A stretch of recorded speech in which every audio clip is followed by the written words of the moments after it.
Great morning, world. Great morning, friends. This is your boy, Dr. J.C. Dornick, aka The Dragon. And this is my Monday morning live, my Make Sense with the Dragon live.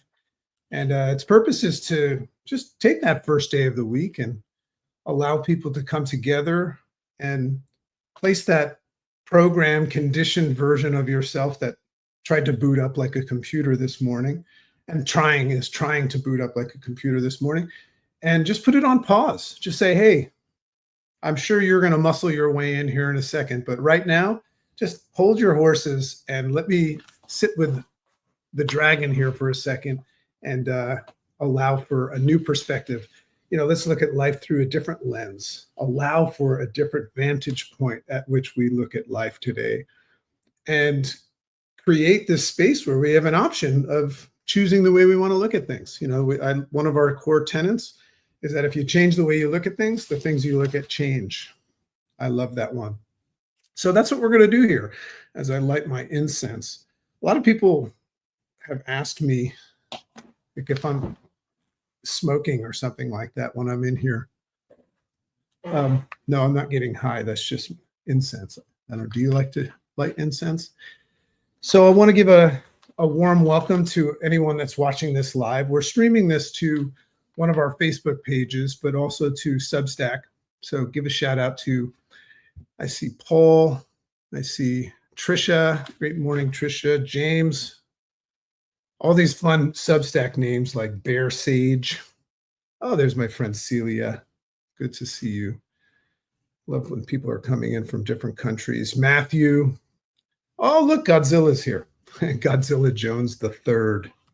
So great morning, everybody. And it's an honor and a privilege that you're here with me today.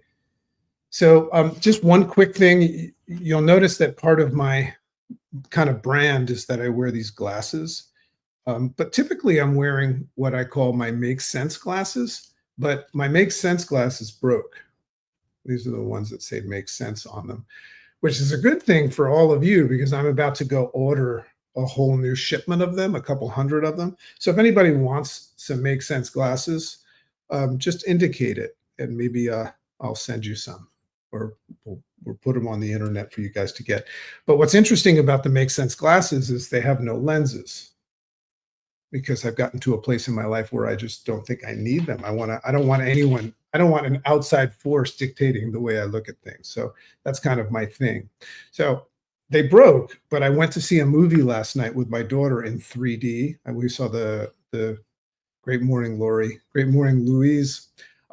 We saw the Fantastic Four, and it was in 3D. So I grabbed these 3D glasses and I removed the lenses, and they will be my makeshift Make Sense glasses. And that's just a really, really fun cue. Anytime I put these glasses on, which ironically, after all these years, I can see better with them. It's just really interesting to just remind yourself that you choose the way you see things and how you respond. She says, I look good.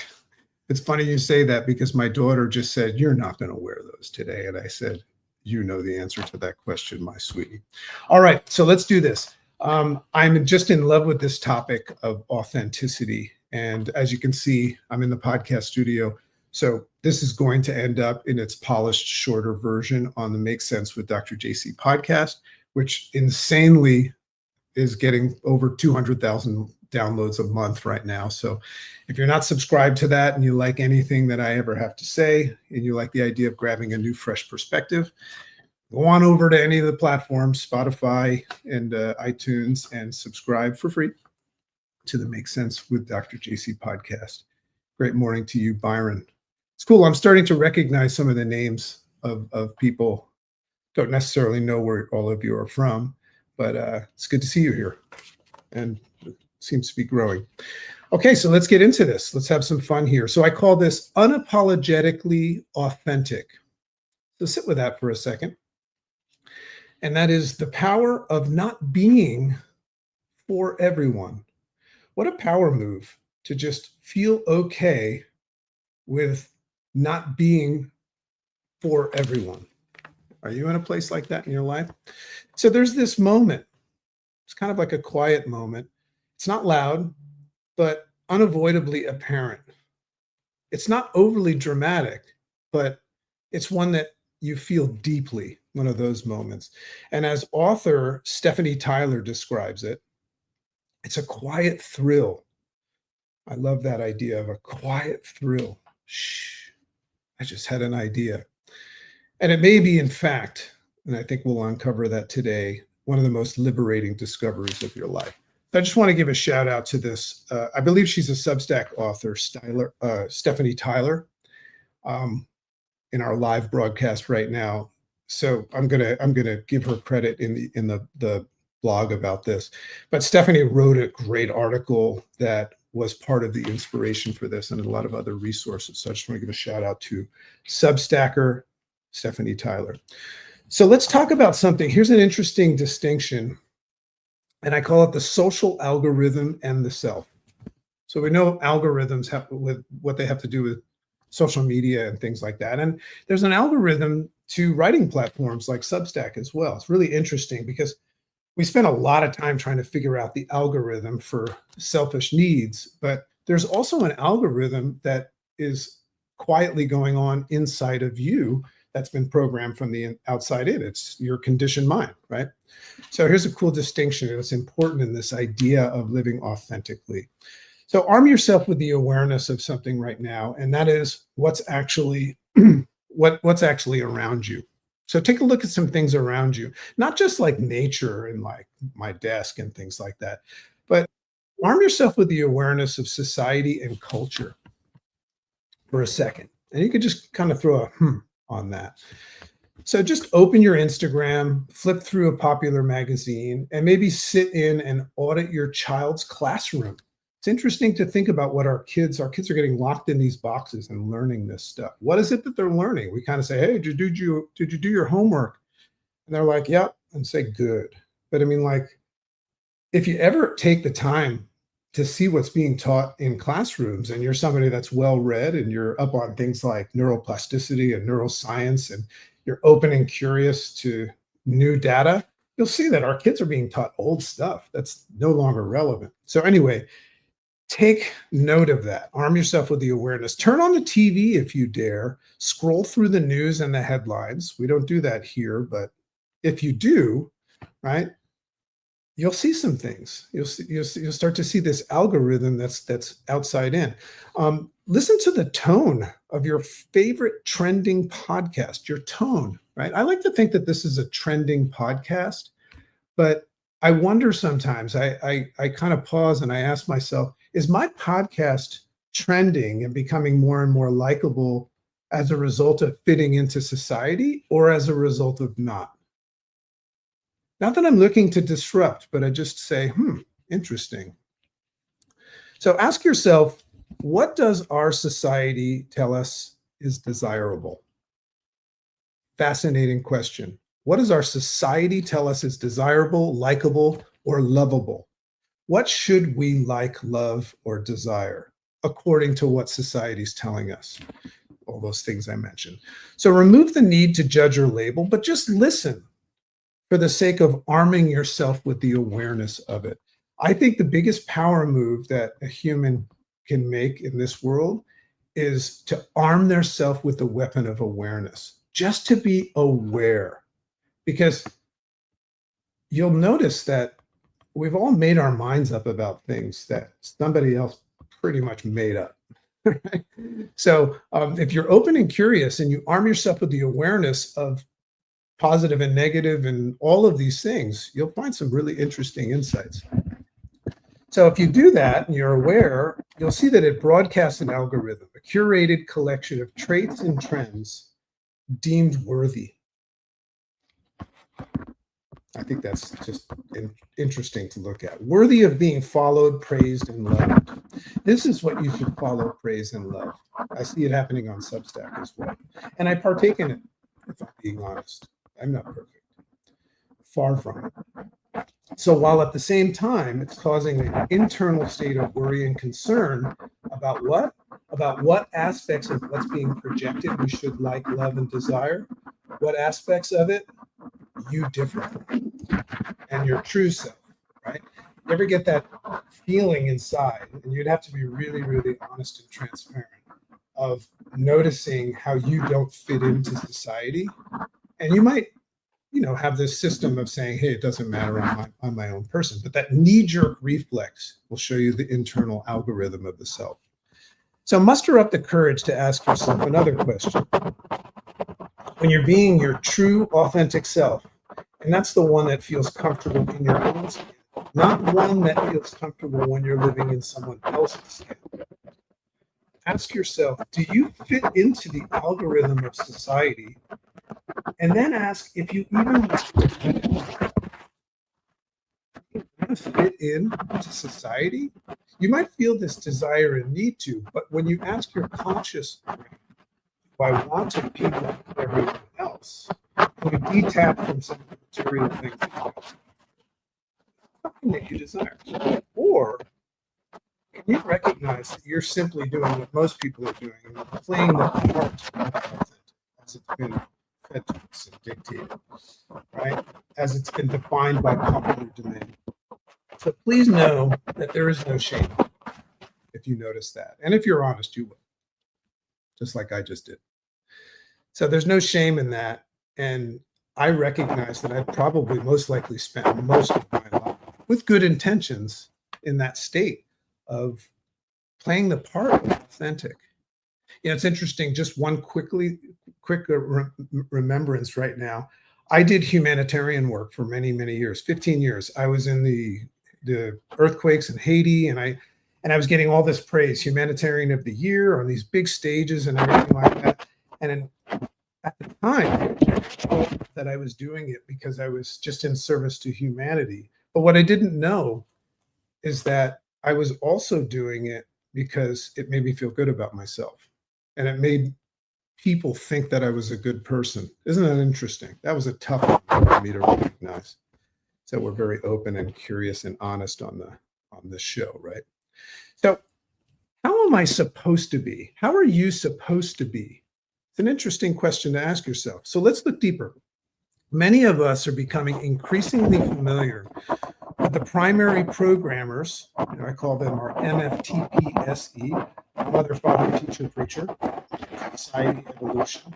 So we're becoming increasingly conscious. I think our world, tell me if you agree with this, our world is becoming more aware. Now, most people are using things like cognitive bias to just like say, hey, I'm not going to pay attention to that.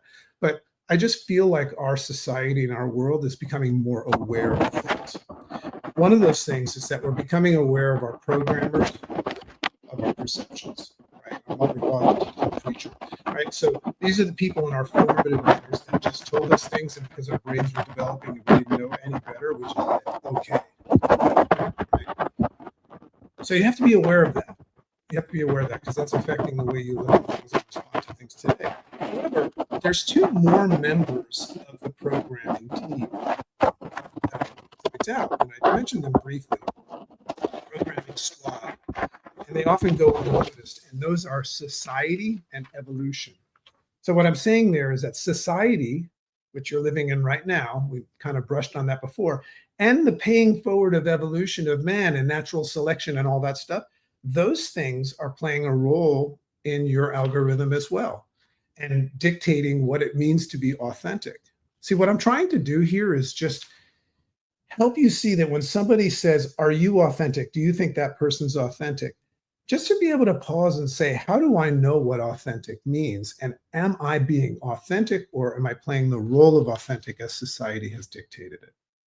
So let's look at those two other partners of the programming squad. So society, which continues to do so, teaches us to blend in for acceptance in support of what we accepted from our mother, father, teacher, preacher. So we learn from our initial programmers what is and what isn't, and what should and shouldn't be, good, bad, right?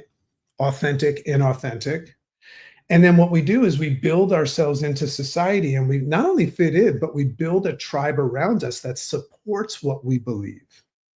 And we reject anything that's otherwise. So that's society. So take a look at what you're consuming, because what you consume ends up being what you assume. I love that. So the second partner of the squad is evolution. So evolution has taught us things like natural selection. Only the strong survive, which you learn when you're a child, what it means to be strong. Be a man, right? Hey, be a lady. Be a lady. That's not ladylike. Hey, that's not what a man would do. So we learn natural selection and the importance of conforming to simply survive. To a degree, we're all doing things in support of surviving. So together, society and evolution and the mother, father, teacher, preacher, they often persuade us that authenticity is something that still needs the approval of others, right? It still needs to be approved, or even worse, performed in approval of others. Isn't that interesting? Authenticity. So if I say I'm authentic, it's going to trigger you to say, I agree or disagree. So I have to project that I'm authentic to your liking rather than just the way that matters most to me. This is what I noticed this morning. So, but genuine authenticity isn't a role that you audition for, is it? It's not curated or aesthetically customized for likes and views. Isn't that interesting right there? So genuine authenticity is raw. It's nuanced and complex, and it's often uncomfortable and unlikable. Why? Because it differs. True authenticity differs. It might be deemed abnormal or extraordinary, which ironically we seek, which is where it derives its precise power. So that's what I want to show you, is that true authenticity might not be liked by others. And that's why I used that idea in the beginning of the power of not being for everyone. If you were to live your true, unapologetic, authentic way, a lot of people wouldn't like it. And that doesn't mean you say, hey, screw them, I am who I am. It just means that you're you. It's not take it or leave it. It's here I am. Here I am. And there's a lot of fun things that happen as a result of that. So let's talk about true authenticity. So what does it mean to be truly authentic? Ask yourself this question. To what degree does my answer, if somebody says, are you truly authentic? To what degree does my answer resemble what society has deemed authentic? That's a tough one, tough pill to swallow. So if it looks like a well-captured selfie with a vulnerable caption underneath it, which I've done so many times, I'm ashamed, but I shouldn't be, or an identity laced with tenderness of spiritual, laced with the tenderness of spiritual edginess. I love that. You may have mistaken performance for presence. So right there, isn't that an interesting distinction? If I'm performing, I'm not being present as myself. I might be mistaken. And it's not my fault, because I actually think I'm being authentic when I'm being unauthentic or inauthentic. So don't beat yourself up. This awakening is actually a power move. The power move is to catch yourself drifting as not you and shifting. It's not to just be perfect. The power move is to catch yourself screwing up and putting the work in, the uncomfortable work, to grow. So you'll notice that you screw up and you are inauthentic most of the time because of our conditioned mind and our programming, not our fault. But if you can catch it and say, and then pause and then make a conscious decision to shift, that's powerful. That's how you become the dominant force of your life. So genuine authenticity is being okay with not being for everyone and recognizing that the purpose of authenticity is not about pleasing others. It's a big one right there. When I say I'm authentic, I can see that there's a little bit of a seasoning in the background of me hoping that you like me because of that. Wow. We got a lot of work to do, don't we? So it's not about pleasing others. It's an option on the menu I wrote that has an acquired taste. When I sit down at a restaurant, there's certain things on the menu I don't like, And there's certain things on the menu that I like a lot and I sort of like, just like people. But I love the restaurant and I love the experience. And it doesn't make me upset that I don't like the fish plate. So I don't have to be for everyone to be a participating part of the ecosystem of life. I love that. So realness can be a repellent. This is an interesting one. This came to me the other day when my wife was asking me where our mosquito repellent is. So here's a fun metaphor. When you are truly authentic, it's like spraying yourself with off, like insect repellent. Only instead of repelling bugs, you'll notice that it repels inauthentic people. How funny is that? So if you truly wave your authenticity flag, which is not going to be repellent, you'll notice that inauthentic people will not like you. They'll be repelled. So that's how allergies are.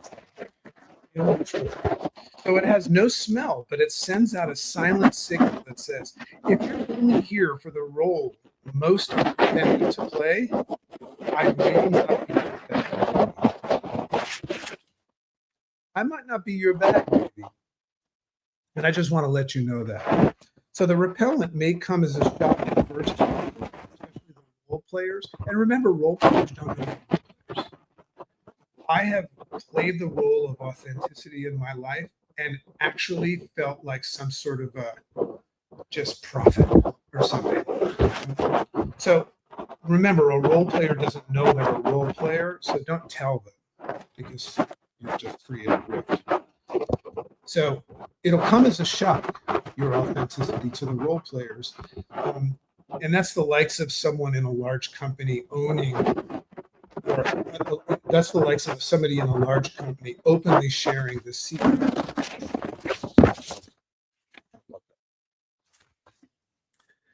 So, and here's the beautiful part of all of this. We're almost there. The more repelled the inauthentic become, the more magnetic that you become for your true tribe. Your vibe attracts your tribe. And I'm not talking about having a following. I'm talking about your true followers, your true companions, your true co-pilots. That's how I found my wife. You know, it's interesting. I found my wife at a time where I was really, really being myself, comfortable in my skin. And that's why her and I just have this great relationship. Far from perfect, but I mean, that's what's so beautiful about it. So the beautiful part is you will start to attract your tribe. And that doesn't mean the best people out there. I'm talking about the ones who truly see you, feel you, and respect the garden that you have decided is worth protecting with the boundaries you set. So we set boundaries, and that's not a rude thing. I put up a quote the other day about that. We set up boundaries to protect this garden of authenticity. That's what boundaries are. It's not rude. It's just saying, hey, I like my garden. It's mine. It's different than anyone else's in the world. So let's talk about this concept of resisting the herd, because the herd is going out there and the herd is in a stampede right now. And when our herd is in a stampede, they will run off of a cliff if they're dictated to do so. So you can't stop a herd. And if you're in a herd, you don't even know you're in a herd. So if you all of a sudden decide to go a different way by being unapologetically authentic, the herd is going to react. So it's essential to understand what happens when you toe the line of true authenticity and then decide to step over it. It's different than just towing the line. I think a lot of you are right on the line. You know what it is, but it's a scary move to step over it because as soon as you do, people are going to take note. So you're going to encounter resistance first, not because you're wrong, but because you become a mirror that exposes them. The herd, those who have spent years following someone else's definition of self, don't like being outed that they're doing so. Can you feel that? I see some big comments coming in, and I don't have the ability to read them completely. Let me read this at the risk of it being something crazy. I see that Brian says, so I'm enjoying this. I would enjoy it if you'd spend a little of your day and read over my articles. Of course, you know what, Brian? That's such a bold thing for you to say. I'm going to read your articles, or at least I'll read one of them. So, you know what I'll say? You're saying you preach very authentically, and I do appreciate that. And I love that you referred to. Okay, so I think we're vibing, right? It's an interesting thing that's going on Substack where like 1,000 people want you to read their articles, right? So what I would say is that anybody that watches this video and you're somebody that has something that you're proud of, send that to me, and that will increase the odds. I think the idea of telling someone to go to anybody's Substack or blog and find something you like, that's probably what makes people refrain from it. So Substack Growing 101, if you see somebody that you think would like something that you wrote, send them what you wrote and tell them why you think they would like it. That's like a 90% read, you know, because it would be exciting for me to wonder why you thought I should read it. Right. So Brian, there's your invitation. I'd love to read it, but I just don't know if I can go through it all to find the one that I like. And also, what if I find something that is not my cup of tea? So give me my cup of tea. That's what I would like. So your authenticity is deemed disruptive very often to the herd, right? It reveals the default mode settings in the matrix. This is a cool concept. If there's any people that watch the movie Inception, any Inception fans out there? So it reminds me of the scene in the movie Inception starring Leonardo DiCaprio, when he's training the young, what he calls architect, which was a young lady. You know, and in the movie, the architect is somebody that goes into the sublevels of consciousness and reorganizes things to the liking of their strategy and all of that stuff. So he's training this young architect, but he warns her in this subconscious level to remain inconspicuous. Otherwise, the characters in this matrix-like world will take note of her and attempt to remove her. I just love that movie. So what that means is the herd is like unconsciously doing things, just like this unconscious level in this is what's great about having glasses with no lenses. Is if you have an itch, you can just reach right through and itch it. So just like the herd that sees you going a different way, they'll take note of it and they will try to remove you. They'll ostracize you. They'll criticize you. So that's what I noticed in that movie. You know, hey, don't let anyone in the unconscious realm take note of you. They'll try to remove you because what you're doing is outing that they're unconscious. Does that make sense to you? Can you vibe with that? I love that. I'm still trying to figure this site out. I'm sorry, and I've only written a few. So pick one you love, dude. I like you already. I mean, you're here, right? You're here. We're interacting. We have an opportunity to become friends right now. So, you know, follow up, send me something. Send direct messages to people on Substack, everybody. Just say, hey, cool live you did. This is something I'm really proud of. Tell me what you think. That's like a 95% chance, unless some shit happens in life, that I'll read it. So here's the process of becoming authentic in a herd mentality. So the first time you take a step into authenticity, you're rejected. So the herd mocks or distances itself from you and your differences because it's uncomfortable and what is deemed unacceptable. That's the first thing that the herd. So if you go after your goals and dreams with your health, you know, I'm a health coach, a health transformation coach. I've coached thousands of people through health transformation. What I notice is that their friends try to sabotage them and pull them back, right? So if I go after my dreams with my business or my Substack and I start to grow my Substack, people that are not doing the work try to sabotage me, right? So that's the first phase. So be aware of that because that's not fun if you decide. So the second phase is you're now resented in the second phase of you living authentically. This is why you have to do it unapologetically. So should you stay the course and be one of those rare people that follows through with your authenticity, the herd is going to begin to feel what they haven't yet allowed themselves to feel. And that would be things like jealousy of your courage. They'll resent you because you're doing what they know they need to do. You start to get resented. This is why why it's so hard to succeed. You don't know this. You'll come up with some sort of excuse. It's not the right time. I don't have money, things like that. That's not why you're retracting. You're doing that because of these forces, the algorithm. It's powerful, man. So they hate you because they ain't you and they resent you. So phase three, when you get into authentic living, you follow through and you're like, hey, listen, no matter what, I'm going to be afraid. It's going to hurt. It's going to suck. I'm going to embrace the suck and do it anyway. So phase three, you get copied and followed. This is a huge distinction right now for you to either take a lead in your life or recognize that you're not. You get copied and followed in phase three. You're suddenly labeled as trendy. You're suddenly labeled as trendy and cool. And then people start imitating it. That's how unusual and extraordinary and abnormal it is for a human being to say they're going to do something and follow through no matter what. But what happens on the other side is people start to follow and imitate you without even realizing that they've just switched lines. They're on a different line. They're in a different herd. And it's one that's been started by you. And here's the interesting paradox as we come to the end. Authentic living. This big distinction. There's a paradox going on, and it's the only one in.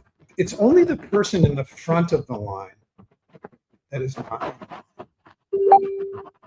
It's only the person, and it could be you starting today, that is in the front of the line that people are on following, and you might like how that's not what leadership is. You know, the people that I coach in the Make Sense Academy, my goal with those people is not to have them follow me and lead me. It's to hand them the keys and empower and equip them to not only go on their own, but do it even better than me.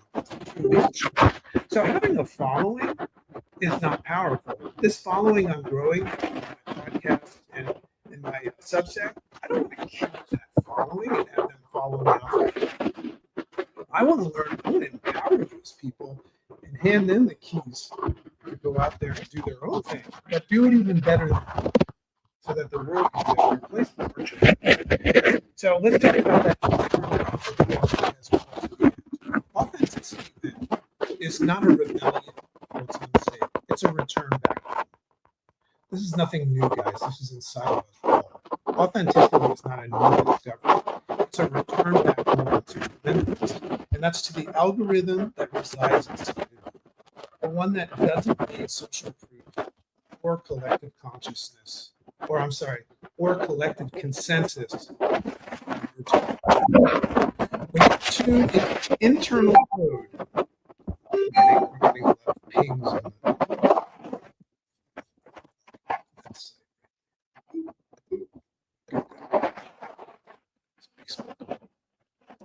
So when you tune into the internal code and live from that code boldly, unapologetically, something radical happens. That's what's in front of you right now. And it might scare you. Your greatest fear is that we're powerful beyond measure. It's not failure. It's that we will succeed and we can't handle it. So if you do so, something radical will happen. You'll stop chasing and you'll start attracting. Magnetizing and manifesting. It happens in that order. And you begin forming genuine and extremely rare and valuable relationships, like the one maybe I'm going to form with Brian. Right, Brian? I mean, there's 8 billion people out there. How did we just have a conversation? It's pretty extraordinary. We should find out why. So you begin forming rare relationships and genuine ones, the kind that don't require translation and explanation. They just are. The kind where you and who you are is not too much or not enough. It just is. It just is. So just some final thoughts. And I call this create a line where none exists. You don't have to be on a line. You can use a line to like learn You're on my line right now. But if you're smart, you'll take my line and you'll pay it forward and teach somebody else this stuff and make sure they don't get on your line. So, in a world obsessed with conformity, brands, niches, tribes, and algorithms, consider this for a second. Create your own line. Create a line without a line, like a no line line. That's what I called it. Simply live the one life that only you can live. What a great idea to go live the life that only you can live, nobody else. Comparative realities and imposter syndrome are really illusions. They're mirages created by this idea that we're all like supposed to be the same.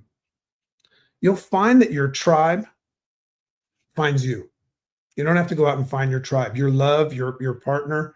That's why when people are living and they're not trying to find somebody, that person comes into their life because you're probably living as your authentic self. And if you have a bad relationship, you'll always see that you weren't yourself when you attracted them. You were trying to play the role. So you'll find that your tribe will come to you and you'll make a pact to allow them to do the same thing, take their own lead. Make a pact about that. And I do that with my wife and children as well. So let the herd feel what it needs to feel. It's not your job to change people, right? Let them project, let them reject, let them follow if they must.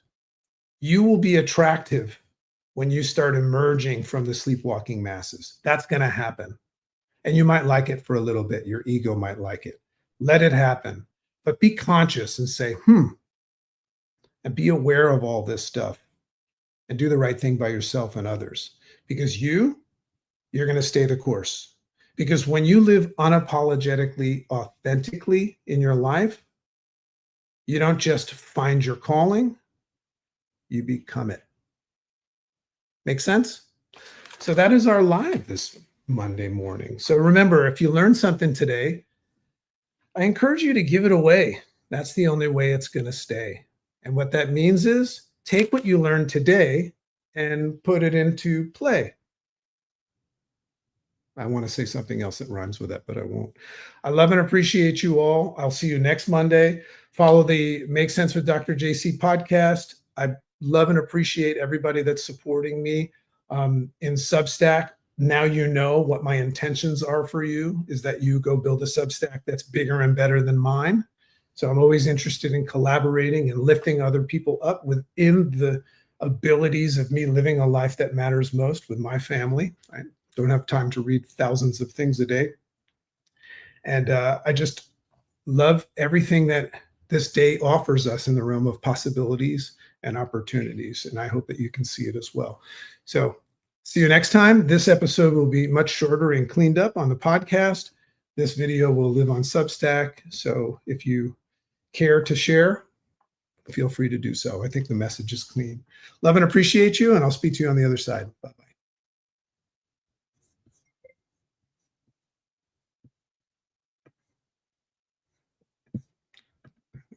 Okay.